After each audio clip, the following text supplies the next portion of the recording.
নমস্কার, রিমস রসোইয়ে সবাইকে স্বাগত জানাই। আজকের রেসিপি ইয়াখনি পোলাও।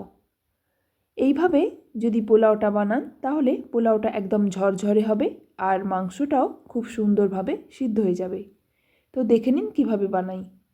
আমি এখানে 1 কেজি মটনকে ভালো করে ধুয়ে নিয়েছি। তারপর এর মধ্যে 1 কাপ টক দই, পরিমাণ মতো নুন আর 2 চা চামচ আদা রসুন আর কাঁচা লঙ্কার পেস্ট দিয়ে দিলাম। এবার এটাকে ভালোভাবে মিশিয়ে রেখে দেব 1 ঘন্টা। এটা ফ্রিজে রাখবো না, এমনি বাইরেই রেখে দেব। এবার পোলাওয়ের চালটা ধুয়ে নেব। আমি এখানে 500 গ্রাম বাসমতি চাল নিয়েছি। এটা কাপে মাপলে হবে 2.5 কাপ। এটাকে ভালো করে ধুয়ে আধ ঘন্টার জন্য ভিজতে দেব। এবার এখানে কিছু গোটা মশলা নিয়েছি।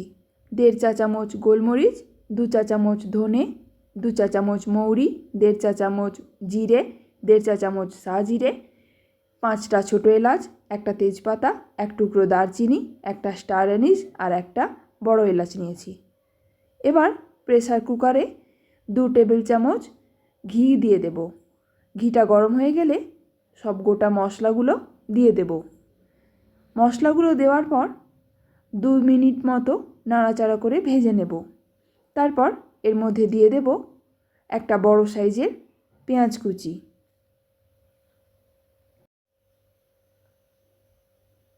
পেঁয়াজটা দেওয়ার পর আরও কিছুক্ষণ নাড়াচাড়া করে পেঁয়াজটাকে ভেজে নেব। তারপর দিয়ে দেব ম্যারিনেট করা মটনটা।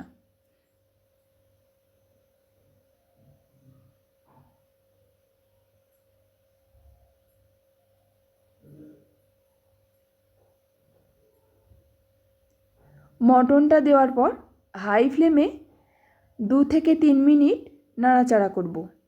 তারপর এর মধ্যে গরম জল দিয়ে দেব। মাংসটা যেন পুরোপুরি ডুবে যায় সেই পরিমাণে গরম জল দিতে হবে। তারপর পরিমাণ মতো নুন দিয়ে দেব। একটু নাড়াচাড়া করে নিয়ে প্রেসার কুকারের ঢাকনাটা বন্ধ করে 4টে সিটি দিয়ে দেব।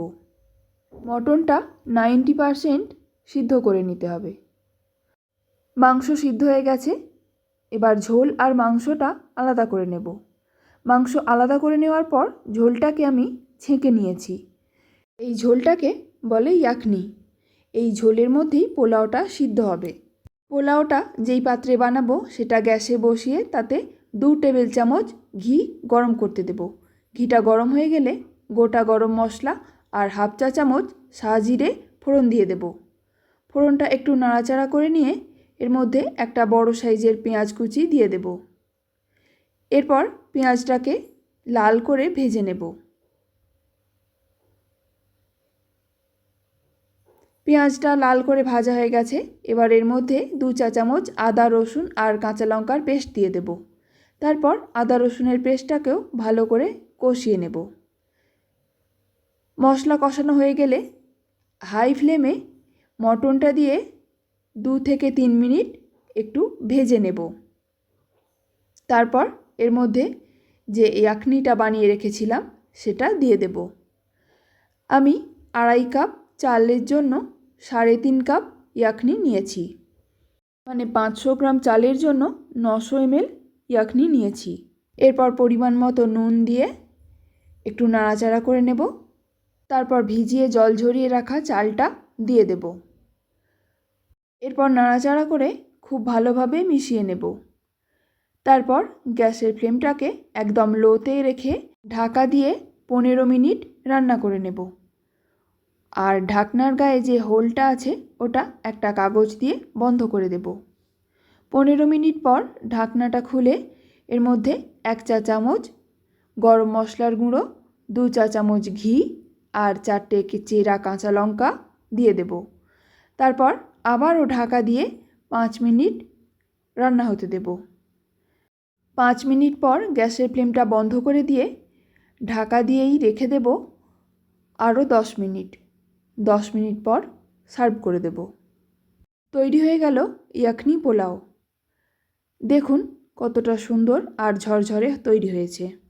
আপনারাও এইভাবে বাড়িতে ট্রাই করতে পারেন। রেসিপিটা যদি ভালো লেগে থাকে তাহলে প্লিজ একটা লাইক, শেয়ার আর সাবস্ক্রাইব করে দেবেন।